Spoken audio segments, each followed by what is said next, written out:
Red Robin isn't open.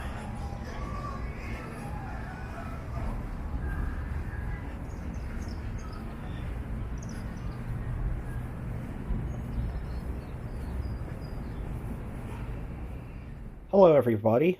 First of all, just wanted to say happy Halloween if you're watching this on Halloween when we uploaded this.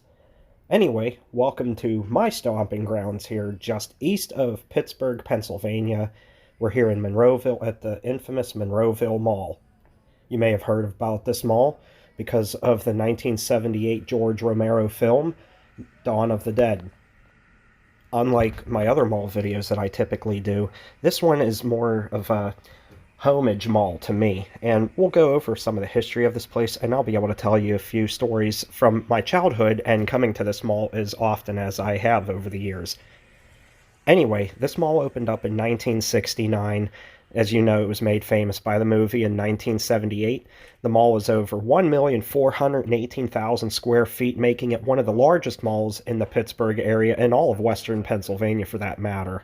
It is in one of the prime areas for retail. It is surrounded by several smaller shopping centers and plazas right off of Route 22 and the Pennsylvania Turnpike. Not to mention, we're about 20 minutes east of downtown Pittsburgh, and it's in a very heavily populated area. That said, I can tell you this is not a dead mall by any means. However, over the course of the years, I have seen tenants leave this place faster than I've seen tenants come into the mall. But again, it is not a dead mall by any means, and that is great to hear, especially with some of the history that this mall has had in the last several years, and I'll get into that here in a little bit. But anyway, the mall, like I said, was open in 1969 and was renovated in the early 2000s, and again, not too many years ago. And original anchors for this mall were Joseph Horn, J.C. Penney, and Gimbels. They had seen many anchors come and go over the years, and notably right now, their main anchors would be Macy's, J.C. Penney, Dick's Sporting Goods, Cinemark, and they consider Barnes & Noble an anchor as well, even though I don't necessarily. They also claim that this mall has 9 anchors in it, but I don't necessarily credit some of the smaller stores as anchor tenants. Prior to the mall being built, Monroeville and the eastern suburbs of Pittsburgh were relatively rural. There weren't a whole lot of shopping destinations out here, except for the Miracle Mile shopping center, which isn't too far. And prior to Monroeville Mall, people would shop at the now long gone Eastland Mall in North Versailles, as well as the Greengate Mall, which had been demolished and rebuilt as the Greengate Center in Greensburg. When the mall opened on May 13th, 1969 at 1,130,000 square feet, Gimbels and Joseph Horn opened at the opposite ends of the mall with J.C. Penney in the middle. You may have seen in the driving portion of this video that J.C. Penney is now on the end with a Dick's Sporting Goods underneath of it. We'll talk about that more in a little bit and talk about why it moved. G.C. Murphy was a store that opened up on the lower level of the mall. It provided lower price alternatives for shoppers. At the time of the mall's opening, it contained 125 stores on 2 levels, including the much loved and missed Ice Palace, which was a skating rink, which is now where the food court is. When the mall first opened, and for many years, it was decorated with fountains and plant life under the enormous skylights throughout the place. The Gimbels Court of the mall featured a large yellow clock tower that had 12 animated puppets, each one representing an ethnic group in the Pittsburgh area. One puppet performed every hour, and all performed together at 1 p.m. and 6 p.m. The court at the Horns end of the mall had a large circular fountain surrounded by a seating area.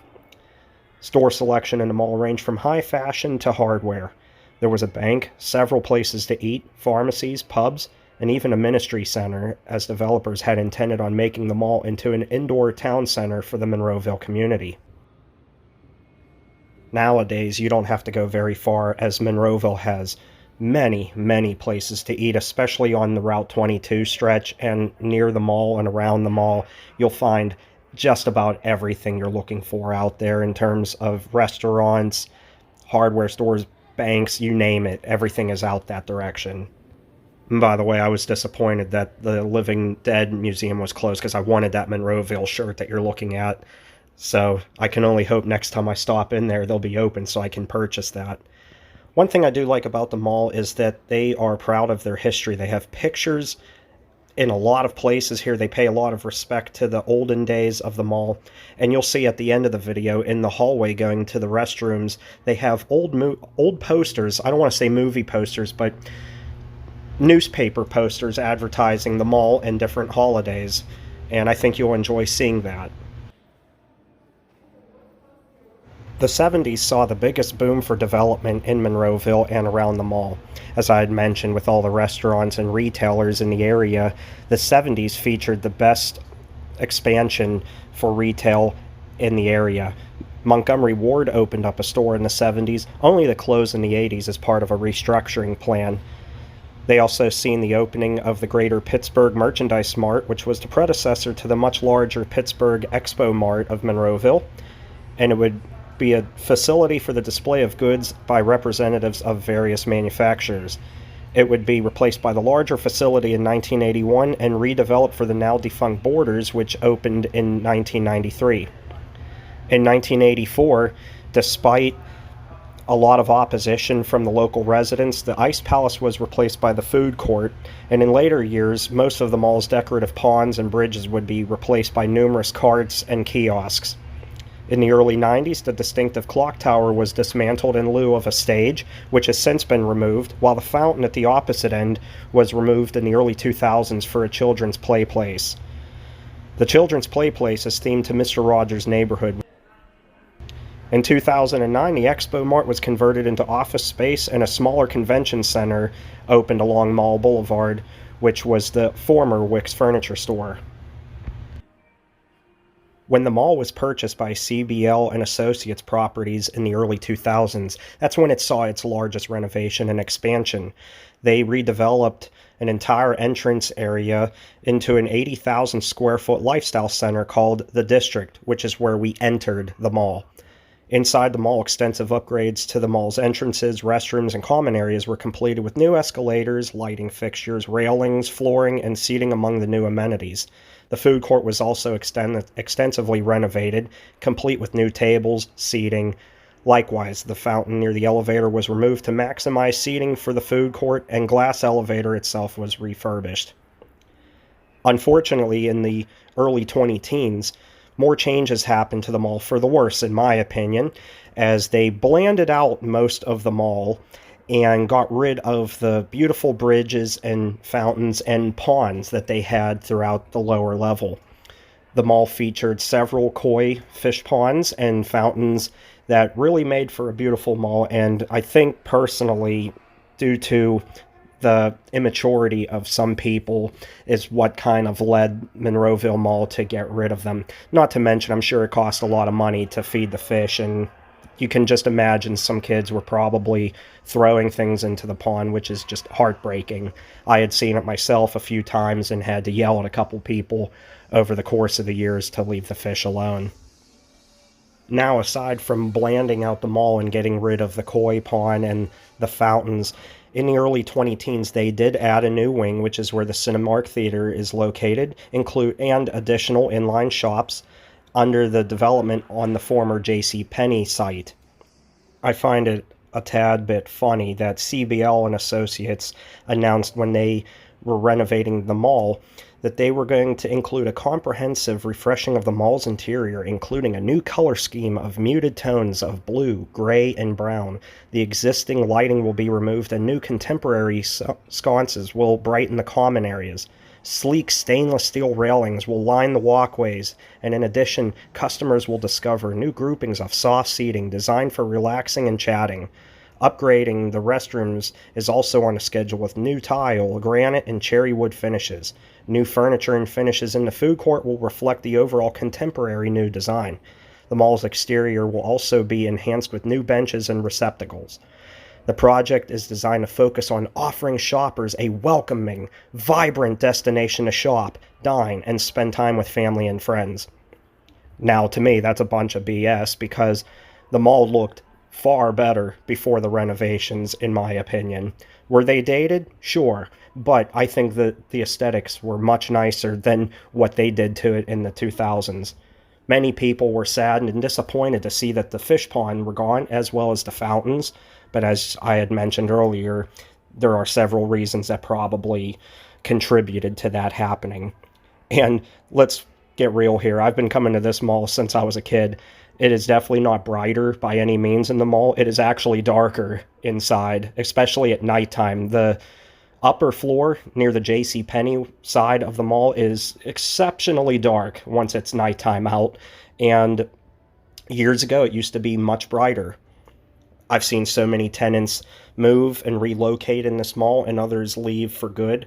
But it was nice to see a Cinemark move into here and bring this mall new life, as it had been on a decline for numerous years. Unfortunately for the mall, in the last 10 or so years, there have been, how should I say it, a couple of shootings and numerous fights that have broken out in the mall. So many to the point where they had to implement a new curfew where kids under the age of 18 couldn't be in the mall by themselves past, I believe, 5 or 6 p.m. Now, growing up and visiting this mall very often, I spent many a Friday nights here, especially with a friend of mine that lived not far from the mall and actually worked at the mall for a while at the old Best Buy mobile store. We would come here on a Friday night and just walk around this place, and we always felt very safe, especially during our teenage years and when I got my license and was able to drive out here instead of relying on him picking me up or my parents taking me over. We always had a good time here. Would spend a couple hours walking around. I'd be mesmerized by watching the fish swim under the little bridges here where the gray carpet is, where you see that gentleman in the red jumpsuit sitting. This is where they would have plenty of the plants and little ponds and fountains. It really made the mall beautiful. After they renovated this place, about 7, 8 years ago, in my opinion, it really dulled it out. I don't hate the mall. I still like to shop here, but with the shooting of 2015 and numerous fights that have broken out and have made the local news over the years, I definitely feel a little less safe in this place. Now, however, when we're walking around here, you will always see security guards walking all around, as well as local police at times, especially on the weekends. At the time of our visit, when we were filming this, I did feel very safe. It was a weekday. It was a very slow day, as you can see. And that's why I try to come during that day, just because the weekends make this mall jam-packed. It is, like I said, it is not dead by any means and can be very, very busy.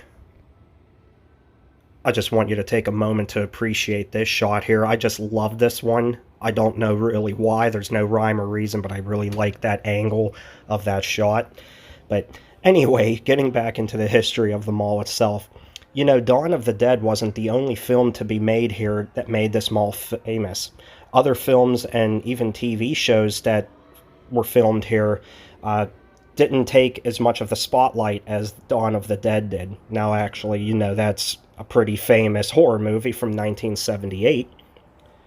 But other films here that were made at the mall, including the 1983 film Flashdance, which was filmed at the skating rink inside of the mall. Some scenes from the movie Zack and Miri Make a Porno was also filmed here, as that was a movie made in Pittsburgh.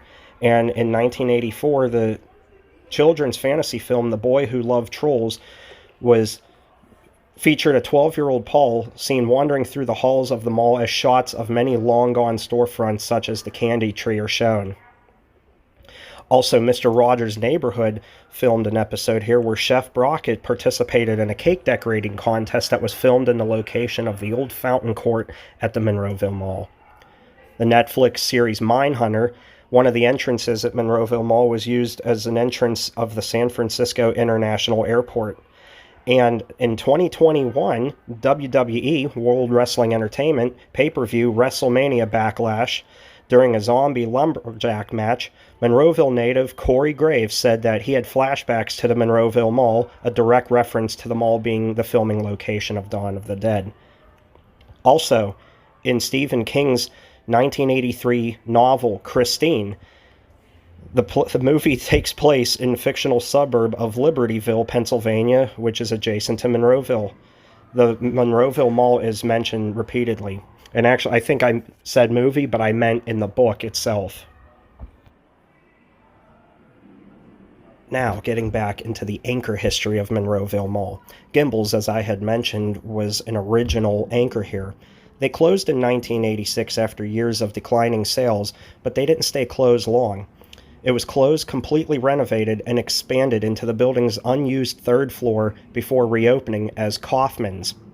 Now, unfortunately, for Kaufmann's, which was a Pittsburgh-based department store, they closed in 2006 when the May Department Stores Company purchased them and was purchased by Cincinnati-based Federated Department Stores. The store was acquired by Boscov's, as Macy's had already had a location in the former Horns location at the opposite end of the mall. That's right, Monroeville Mall had a Boscov's. Unfortunately for that store, it didn't last very long. They closed in 2008 as part of their own bankruptcy issues. Yes, Boscov's had bankruptcy issues, but restructured, came back, and they've been better than ever. I just wish they'd open up another location in or near Pittsburgh, even though we have them on the outskirts of town. Anyway, JCPenney, which was the last original anchor then in its spot, moved from the center of the mall over to its smaller space where it's at now, divided by Dick's Sporting Goods. That was where the Boscov's was. They moved there in preparation of the Cinemark expansion and addition in the center court area of the mall. Now, getting into the history about the Macy's. The Joseph Horn store was in operation at the mall until 1994. It would be renovated and expanded, utilizing the store's unused third floor over the course of its operation through the years. In 1986, the May Department Store Company merged with Associated Dry Goods. May promptly sold the Horns chain to a group of local investors, and in 1995, Federated Department Stores acquired Horns and renamed all former locations under its own Lazarus regional nameplate. In 2005, they merged all of their divisions, and Macy's was the new name for the store as part of the rebranding program. And then, as I had mentioned, 2006, Kaufmann's would close, and with Macy's being on one end of the mall, Kaufmann's would become Boscov's, only to close a couple of years later. As for JCPenney splitting the Boscov's building with Dick's Sporting Goods actually had a store behind the mall in that shopping center I showed you where there was an abandoned Burlington coat factory. They relocated to the bottom half of that store in the summer of 2014. Macy's would open their backstage location within their main store in 2018. Now in 2020, as JCPenney had been dealing with bankruptcy issues of their own, they originally announced to close the store. However, just a month later, they changed their mind and left this store open. Kind of glad they did, because it would have left a pretty big hole in this mall, and quite honestly, it's a nice sight to see a mall with all of its anchors filled currently. So again, it's not necessarily a dead mall. Is it the best mall out there? No. But I do like this one, and oftentimes I do feel very safe here, but I hate to say this, as someone that's lived here and frequented this mall, it's only a matter of time until another incident takes place, and God forbid that happens, but the track record isn't there. Anyway, enough blabbering on.